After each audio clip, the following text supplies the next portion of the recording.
Next, we go on to a session where we request our very experienced speakers to talk on finding some solutions to day-to-day practical problems. We will start with Dr. Om Prakash. So, I'll be talking about whether we need an ultrasound for performing truncal blocks or not. Just a brief introduction about my talk. I'll be talking a little bit about the anatomical consideration, including the sonoanatomy. I'll just go brief about the evidences of ultrasound if we have in regional anesthesia, and thereafter I'll talk about the evidences that we have for ultrasound in truncal blocks. So to begin with, all of us know that the truncal blocks consist of the intercostal block, the paravertebral and the abdominal blocks.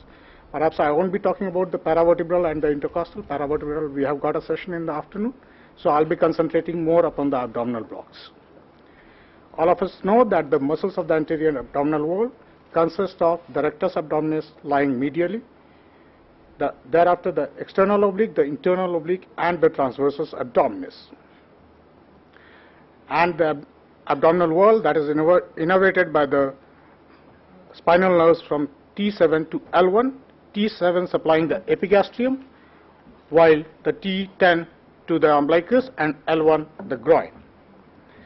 These nerves arise from the vertebral body, and soon after arising they give a posterior cutaneous branch, and thereafter traverse in a plane in between the transversus abdominis and the internal oblique, where they give the lateral cutaneous branches.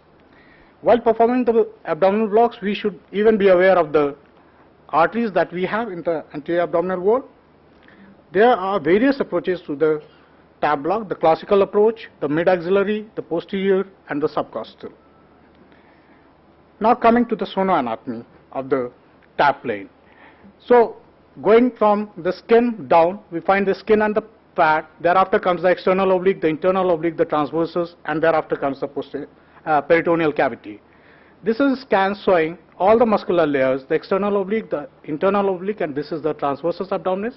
Here we see that the needle has reached the transversus abdominis plane, and as the injected is injected, we can see that the plane is split in two parts, giving a lens-like appearance, and it extends throughout the plane.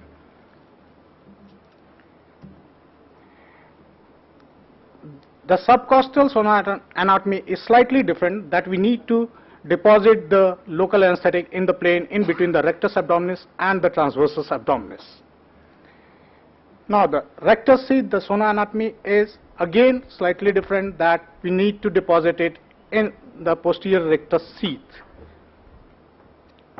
Here we can see the needle approaching. It has pierced the rectus abdominis and it lies in the rectus abdominis plane, and we can see the splitting of the plane again.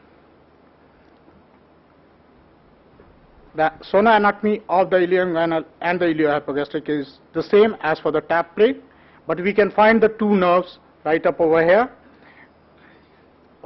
In this clip we can see the nerve being well visualized and the needle approaching. It is going slightly a bit up, so it needs to be redirected so that it approaches over here, and thereafter the nerve is pushed down on injecting the local anesthetic. Here we can see that. So the truncal blocks, whether we should be using the landmark or the ultrasound. Just a brief history. The first regional block was described in 1884 for an eye surgery in Vienna. The first ultrasound was used for regional anesthesia by Lagrange et al. In 1978, where they used the color Doppler. The first abdominal field block has been described in 1899, and the first TAP block was described in 2007.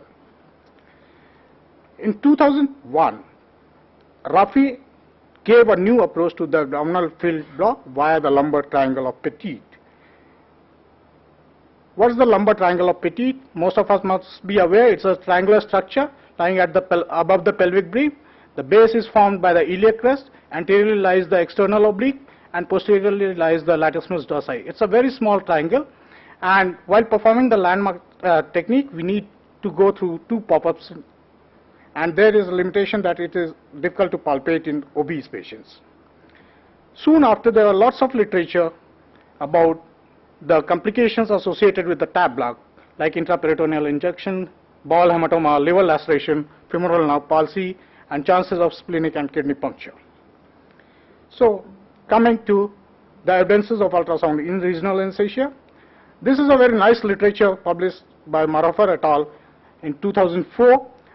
They surveyed the articles and included 4,000 cases where they found that in Vienna, say 10 years back, they had started using ultrasound and they had made it a routine technique for regional anesthetic nerve block.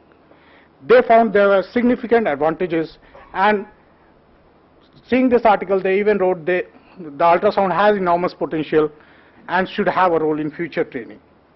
So the advantages, all of us know, visualization of nerve vessels and other structures. We can see the spread of the injected. We can reposition the needle. There are evidences of improved quality of block and dose reduction. This is an article about ultrasound guided blocks on the onset, quality and duration. The articles were from 1966 to 2009, and they had grade 1B evidence, and so they made a grade A recommendation for use of ultrasound. Now coming to the evidences of ultrasound and truncal blocks. The truncal block, as I told, it was first described by Hubbard et al. In 2007, and they said that the success of this block depended upon the injection of the local anesthetic in the transversus abdominis plane. The ultrasound provided real-time imaging and it improved the success rate. The difference between the landmark and the ultrasound guided was the needle insertion technique, whereas in landmark we used to, the needle lies perpendicular to the skin, whereas in ultrasound it is just parallel to the probe. This article is a review about the efficacy of the transversus abdominis plane block, and they found that the landmark and the ultrasound were quite efficacious in reduction of the analgesic requirements. This article was recently published in 2012, whether we should stop doing the blind transversus abdominis plane block, where Dermat et al. Did a study, put a tab block under using the landmark technique, and thereafter the ultrasound was used to determine the actual needle position. And what they found that basically the needle was more of it, in the maximum number of times it was deposited in some other plane where it would lie in some other structure, mostly in the internal oblique. They even compared whether the needle was placed in the other structures by the consultants or the trainees, and they found that it was almost the same. The blue one is the consultant and the green one the trainees. But they found that the intraperitoneal needle placement was almost by all the trainees. So they had to abolish the study due to the high level of the peritoneal placement, and they concluded with a strong argument against any blind approach and favored ultrasound guidance. Talking about the spread of the injected, this was the first kind of the study, a cadaveric study, where ultrasound guided tab block was performed in cadavers, and thereafter the cadavers were dissected to see the spread of the dye, and they found that hardly any, none of the specimens had a deposition of the dye in the T9 plane. 50% had at the T10 level, and almost 100% was in T11 and 12. This is another article about the spread of the anesthetic, spread of the local anesthetic using the ultrasound and the landmark technique, both of it, and they performed the MRI 1, 2, and 4 hours respectively. They found that in the landmark and the posterior approach, the enhancement of the dye was found up to T10 to T11 in the landmark technique, and while using the posterior approach, the enhancement was found up to T6 to T10. They even found that the spread of the local anesthetic was at the paravertebral space and in both the posterior and the landmark technique, and even going up to the quadratus lumborum block. So basically the tab block using the landmark and posterior, they had quite a bit similarity. Coming to the ilioinguinal and the iliohypogastrectomy now, this was a review article where it was compared between ultrasound guidance and the conventional blocks.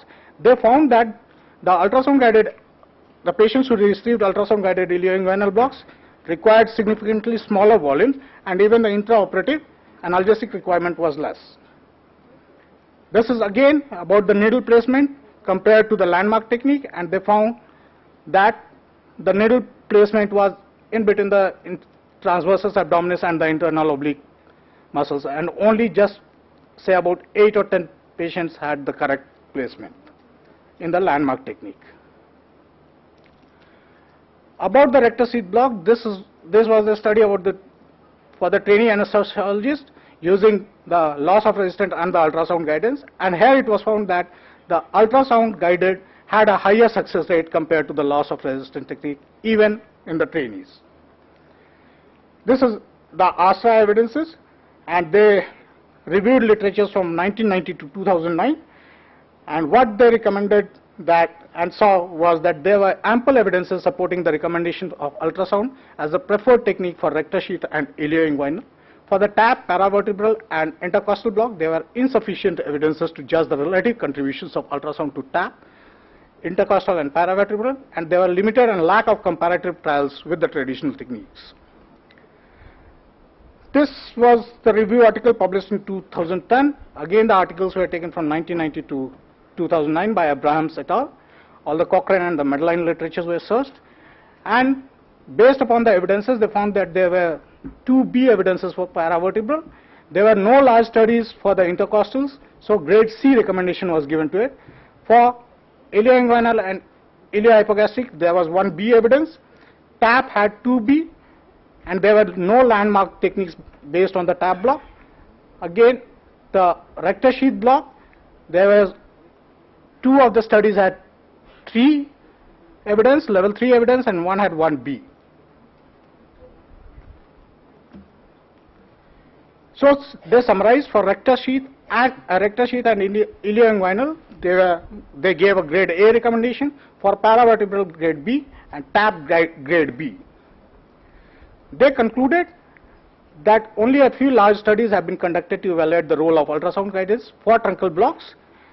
There was the strongest evidence in favor of ultrasound guidance for truncal blocks for ilioinguinal and the rectus sheath, and sparse evidence in favor of TAP and minimal for thoracic paravertebral and intercostal nerve block.